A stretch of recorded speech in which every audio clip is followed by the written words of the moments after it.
Good morning everyone! Welcome to my channel and it's me again, ang inyong chismosong Kaalda Vlogger. So gusto ko munang magpasalamat sa inyong lahat sa mga walang sawang tumatangkilik, nanonood, sumusuport at sumusubaybay ng mga content ko araw-araw dito sa vlog ko. So eto good morning muna sa ating lahat and syempre happy Monday sa ating lahat. So papasok na naman yung iba magtatrabaho, syempre yung mga bata papasok na naman sa eskwela, 'di ba? So God bless us all mga ka-ADN and syempre ingat sa mga papasok sa trabaho. So tapos ng long weekend. So eto na, dumako na tayo sa ating main topic for today's video. Ay wag ninyong babaktawan o lalaktawan tong ating main topic ngayong araw. I'm sure na hindi ninyo pagsisisihan na pinanood nyo to mula umpisa hanggang hulihan. And syempre, huwag kayo mag-i-skip ng segment, okay? Buuin ninyo start to finish. So eto, dumako na tayo sa ating main topic for today's video. Gaya nga nung sinabi ko nung nakaraan lang, no, yung tungkol sa Mega Magazine. Kamusta na kaya ang magazine na ito at kamusta na kaya yung pelikula nila na malapit nang ipalabas? Mukhang wala nang balita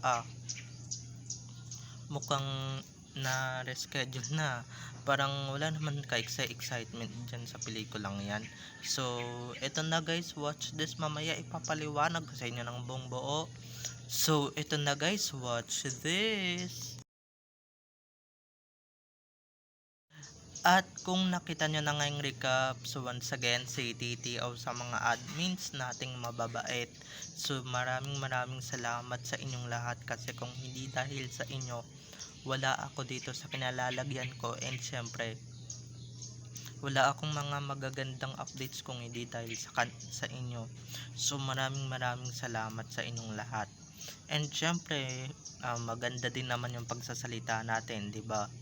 So eto na, dumako na tayo sa ating main topic for today's video bago tayo mapunta sa pelikulang yan. So pakinggan niyo yung kinover ko kahapon. So eto na, dumako na tayo sa ating main topic for today's video.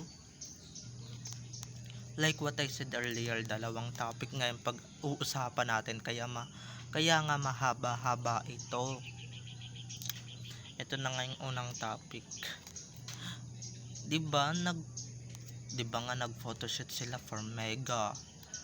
'Di ba yung pareho silang naka-block? Alam ko, nilabas ko na yun eh. Pero ito yung karugtong, dahil ito ginawan ko to ng issue at gagawan ko to ng issue. Kamusta na kaya yung Mega? Na-publish na kaya? Nailabas na kaya sa merkado? Ang tanong, may bumibili kaya or pa tingin-tingin lang, tapos hindi naman sila interesado bumili, 'di ba? Yun yung masaklap doon eh, 'di ba? Yung ayaw na nila yung endorser or ayaw na nila yung cover. Uto-uto na lang talaga yung bibili niyang Mega na yan eh, 'di ba? Uto-uto na lang. Dahil 'di ba, sa 10 lang naman o bebenting cut din. Hello. But 'di ba, malamang 20 yung o kaya papakuyawin ng isa, ipamimigay niya dun sa mga kapwa niya cut din, 'di ba? Parang yung ano lang din, parang yung cover, kung magko-cover din yung yung pinapakalat nilang mag-asawa daw, ano, na yung Armin, I'm sure din wala ding bibili guys, wala ding bibili. And eto 'di ba, napakatagal na nung huli kong binalita yung Mega na yun na, pero wala pa rin nangyayari. Ano ito nga, ano to, 'di ba, posible namang stock up yan sa ano, kung talagang sikat ka pa at kung talagang popular ka pa at kung talagang in demand ka pa talaga, kahit anong ano yan, dapat talaga may bibili at bibili sa'yo, 'di ba? Hindi yung hahayaan ka lang na ma-stock up sa mall or 'di ba, ma-stock up ka lang sa National Bookstore, 'di ba? yung wag niyong ipagmalaki guys na cut din yung cover, dahil guys nanggaling na yan sa parehong phenomenal love team na pinaghiwalay ng management para sila yung magkatambal at sila yung mapilit na, or pinipilit nilang magjowa daw kuno, 'di ba? So eto na, dumako na tayo sa ating isa pang main topic, dahil nga pareho nga itong pareho ngang may kinalalaman sa sales. O sige nga, pag-usapan na muna natin yung Mega. 'Di ba? Sa bagay, guys, sa bagay 'di ba? Sino ba naman ang kukuha? 'Di ba? Tinatakwil na siya ng KN fans. Hello.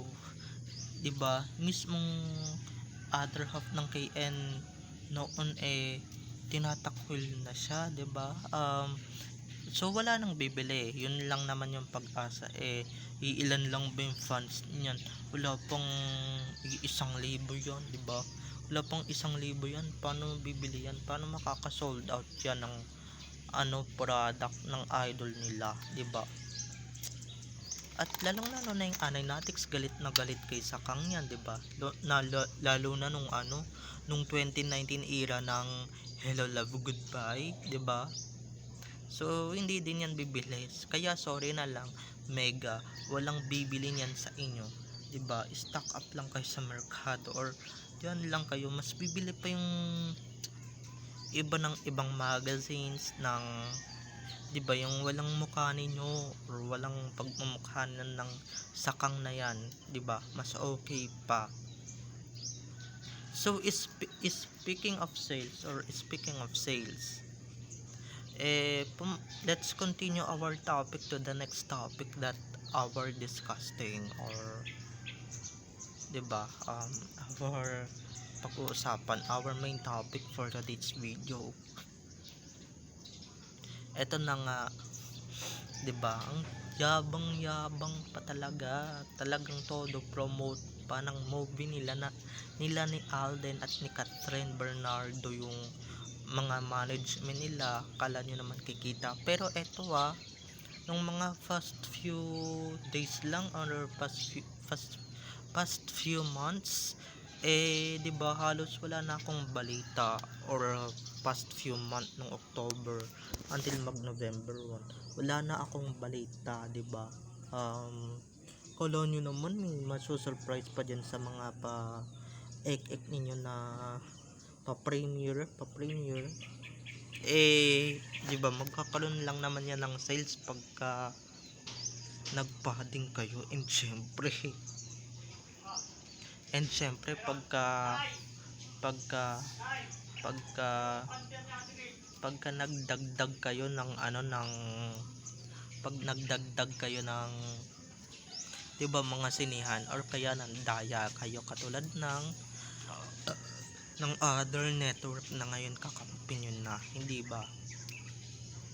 So wag ako, dahil kahit pa mag-premiere yan ng November, yung pang Halloween movie na yan, kasi guys, kaya ako tinatawag na Halloween, tignan nyo naman, November nila ipapalabas. Sinong matinong producer at sinong matinong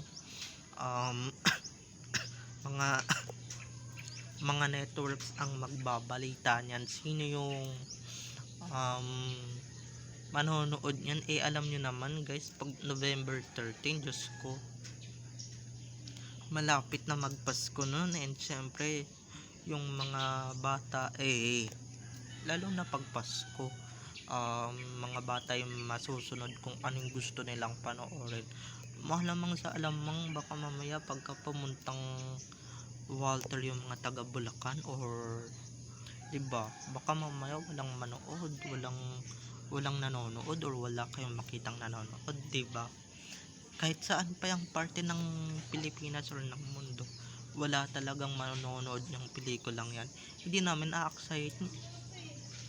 aaksayahin yung perang dapat ginagastos namin sa kung saan man, sa kung saan kapresyohan man yan, or kung saan bagay yan, kesa dyan sa manood dyan sa movie na yan, 'di ba? At Kesa naman sa ano pa yan, kesa maging blockbuster pa yan, ewan ko na lang, 'di ba? Magiging blockbuster yan kung papatungan ng papatungan ng papatungan ng papatungan ng papatungan nila yung kinikita nila.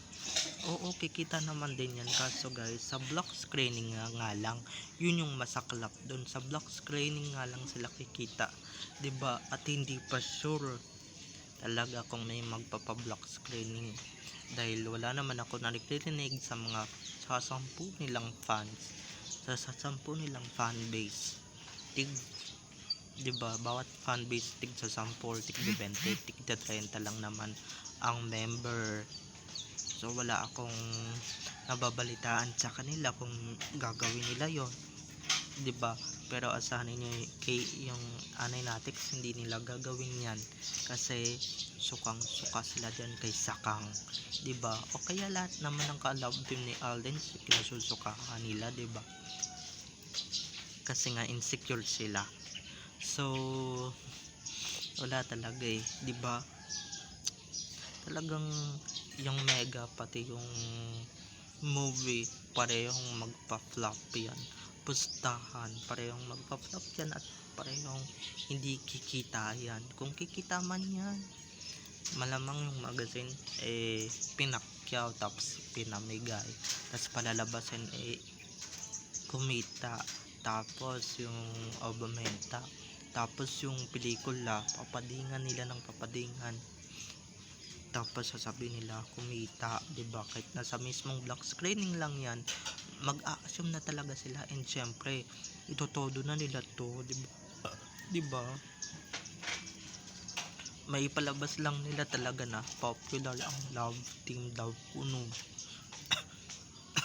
Ang love team nila of the year, puno, 'di ba? Diyan sila magaling. Doon pa sa iba maniniwala ako, pero dito sa dalawa, iyak, 'di ba? 'Di ba, buhat nung nahiwalay si girl kay boy na sikat na pamilya, member ng sikat na pamilya sa showbiz, nawala na yung kinahang, 'di ba? Nawala. At least hindi, 'di ba, makinang pa rin yan kasi nga stay puts lang siya sa album, pero yung KN, yo, 'di ba? Yung cake, wala sa cake.